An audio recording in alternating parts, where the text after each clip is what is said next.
Salut à tous, c'est Losk. Le En parallèle d'aujourd'hui a plusieurs buts, mais surtout il fait suite à la vidéo chronique sur le diagnostic et l'autodiagnostic. Donc si vous ne l'avez pas vu, c'est par ici. Donc j'ai écrit et tourné cette vidéo avec Jérémy de la chaîne Va te faire suivre et elle se voulait volontairement assez neutre. En tout cas, nous, notre but, c'était de faire en sorte que chacun puisse avoir le point de vue des autres, le point de vue opposé au sien. Après, on va pas se mentir, évidemment, moi, j'ai un point de vue donc subjectif sur la question. Donc, je me suis dit que c'était aussi important de venir vous faire part de ma réflexion sur le sujet et basée sur mon expérience. Comme beaucoup le savent, puisque je l'ai déjà dit, j'ai commencé à m'intéresser au sujet des surdoués grâce, je sais pas, avec le livre Je pense trop de Christelle Petit-Colin. Alors je suis pas là pour faire une critique du livre, mais elle viendra, c'est promis, parce que c'est nécessaire. Comme beaucoup de gens qui ont lu ce livre, je me suis retrouvée énormément dans les propos, mais vraiment quand je dis énormément, c'est que ce livre, je l'ai vécu émotionnellement de manière très forte. Je me suis retrouvée dans trop de lignes. Tout, c'était moi. C'était moi de partout. Pour être honnête, j'ai même carrément encensé ce bouquin. Avec du recul, je me dis quand même que j'ai accordé énormément de crédit à un seul livre. J'ai quand même donné beaucoup de pouvoir aux écrits d'une personne que je n'ai jamais rencontrée. Je trouve que c'était pas très intelligent à l'époque et que j'aurais quand même mieux fait de ne pas m'arrêter à ça et de pousser un petit peu plus la réflexion, de pousser un petit peu plus les recherches. Bon, c'est ce que je fais actuellement, mais à l'époque, je me suis quand même contentée de ce livre-là. Et si je m'en suis contentée, c'est aussi parce que il était fortement suffisant pour m'auto-diagnostiquer. L'autodiagnostic a été, on va dire, mon premier pas, ma première étape vers le sujet des surdoués. Et donc oui, je comprends les gens qui s'y arrêtent et je comprends que parfois l'autodiagnostic, il n'y a pas besoin de chercher plus loin. En tout cas, on pense qu'il n'y a pas besoin de chercher plus loin. Mais même en me retrouvant à fond dans les caractéristiques de ce bouquin, il y a un truc que je pouvais pas. Enfin, je pouvais pas juste m'arrêter là. Je sais pas, j'y réfléchissais et je me disais, quelle est la part de vérité dans tout ça ? J'avais pas envie de m'auto-diagnostiquer en fait, sauf qu'à l'époque, je savais pas vraiment ce que c'était, je savais pas vraiment que j'étais déjà en train de le faire. Bref, c'était un peu compliqué de s'y retrouver, mais j'avais besoin d'un avis extérieur. J'avais pas envie de m'arrêter là. C'était trop facile. Waouh, j'ai trouvé un bouquin, il fait 200 pages, même pas, et c'est bon, ma vie a trouvé des réponses trop simples. Je suis pas quelqu'un qui aime la facilité et fallait que je valide tout ça. Et cette validation, du coup, je suis allée la chercher auprès d'un neuropsychologue en allant passer le test de QI. Donc, comme j'étais déjà adulte, la VICE 4. Non, parce que même si j'avais pas vraiment conscience de ce que c'était que les biais cognitifs à l'époque, donc nos biais de réflexion, entre guillemets, je me demandais quand même quelle était la part entre ce que je pensais être moi dans ce livre et ce qui était vraiment moi. On connaît donc le résultat de mon test, pas complètement dans la norme cognitive, pas non plus hors norme, donc du côté des surdoués. Entre les deux, ce qui me convient. Alors que pourtant, si je m'arrêtais vraiment sur ce que j'avais lu, tout semblait m'indiquer que c'est bon, c'était moi. La morale de cette histoire, c'est que pour moi, l'autodiagnostic et le diagnostic doivent se compléter, se succéder, et non pas s'opposer. L'autodiagnostic doit vraiment être une porte d'entrée, une piste de réflexion, mais c'est pas suffisant. C'est pas suffisant pour se connaître vraiment, c'est pas suffisant parce que, comme j'ai bien insisté dessus dans la vidéo, on manque de connaissances et on manque d'objectivité. C'est très facile de se tromper. Et bon, s'autodiagnostiquer un truc qu'on n'est pas, ça n'a pas de sens, je trouve, ça n'a pas d'utilité. Ce qu'on veut, c'est trouver qui on est. Donc l'autodiagnostic, pour moi, c'est un « je pense être », alors que le diagnostic s'approche déjà plus d'un « je suis ». On est moins dans l'hypothétique avec un diagnostic officiel. Je voulais revenir aussi sur le troisième diagnostic, celui des proches, celui de l'entourage. Mais ici, j'avais pas envie de parler de ma famille ou de mes amis, mais plutôt de vous. Parmi les gens qui me regardent, certains se sont donné le droit de définir qui je peux être et de me diagnostiquer certaines choses. Et il y a 2 diagnostics que je retiens particulièrement. Et le premier, c'est de me diagnostiquer autiste. Donc certaines personnes à qui je n'ai même pas parlé sont venues me dire que clairement, j'étais pas surdouée. Par contre, c'était beaucoup plus probable que je sois autiste. Et c'était pas juste une supposition. Certains me l'ont supposé en disant tu devrais te renseigner, mais d'autres c'était quand même assez marqué. C'est-à-dire que ça semblait assez défini. Alors que ce soit clair, je ne suis absolument pas en train de dire que ce serait une honte d'être autiste, mais quand même je pense que c'est pas un parcours de santé et qu'à partir du moment où on découvre qu'on l'est, ça doit pas être si simple à vivre, que ce soit pour nous ou pour l'entourage. Maintenant, c'est absolument pas un sujet que je maîtrise, donc si certaines personnes qui me regardent sont autistes, n'hésitez pas à nous donner votre point de vue et parler de votre expérience dans les commentaires, tant que ça reste respectueux. Je voudrais quand même dire qu'en venant me diagnostiquer autiste, vous avez 0 idée de comment je vois l'autisme. Vous savez même pas si j'ai un point de vue juste ou erroné sur la chose.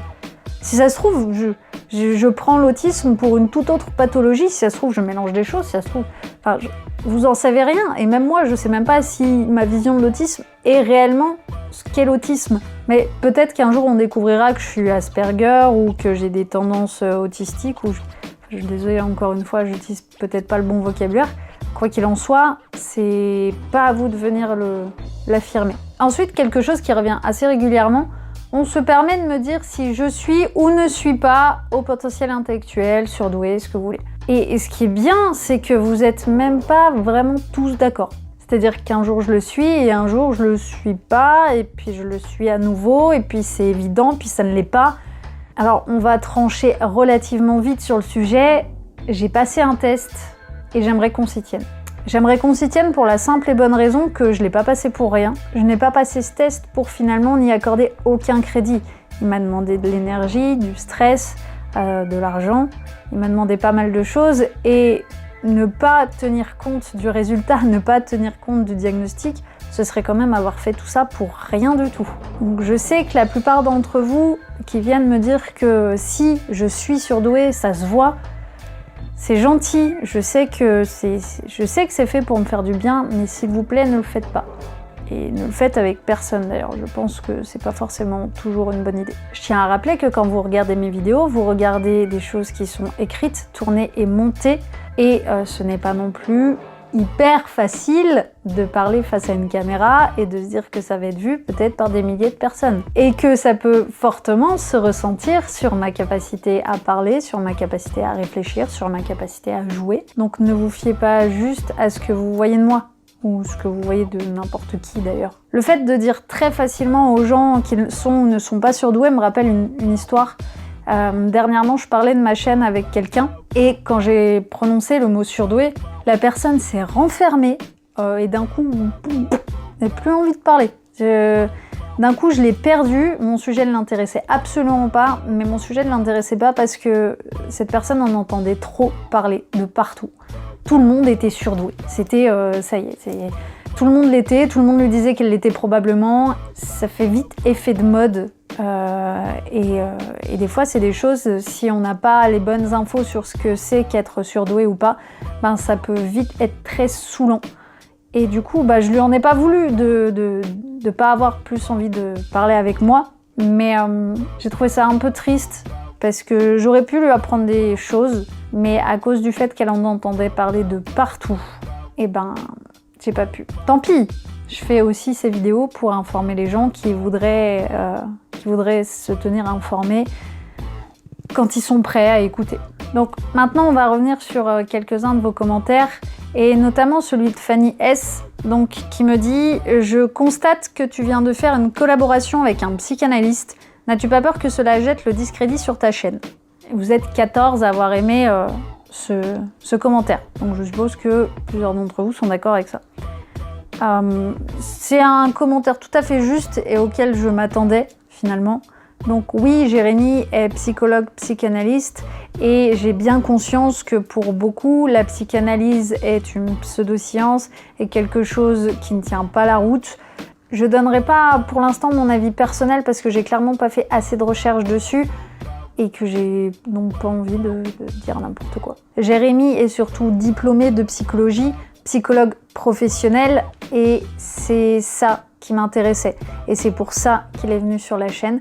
Et il était parfaitement légitime à faire cet épisode avec moi. Oui, ça peut avoir un impact sur l'image de ma chaîne. Maintenant, ça ne devrait pas avoir d'impact sur cette vidéo en particulier, ni sur nos propos, puisque rien n'a à voir avec la psychanalyse ici. Cependant, il était quand même ici plus légitime que moi à parler de ces sujets. Bon, j'avoue, on a quand même fait une erreur ou deux sur laquelle j'aimerais revenir, notamment sur la durée du diagnostic de la dépression, qui est en fait de 15 jours, selon donc le DSM-5 et non pas de 6 mois. Je vous mets le lien dans la description pour que vous alliez lire quand même les nombreuses caractéristiques qui servent à définir une dépression parce que c'est pas non plus sur de simples pleurs. Il faut quand même cumuler plusieurs caractéristiques assez précises dans un contexte assez précis. Un autre commentaire aussi m'a marqué, c'est celui de Lulubot qui nous dit « J'ai pas mal de symptômes, mais comment en être sûr et si justement j'ai trop de biais et si la dépression qui me fatigue beaucoup m'empêchait d'utiliser mes capacités. Imaginez lors du test ce que ça pourrait donner. Avec le stress et la fatigue,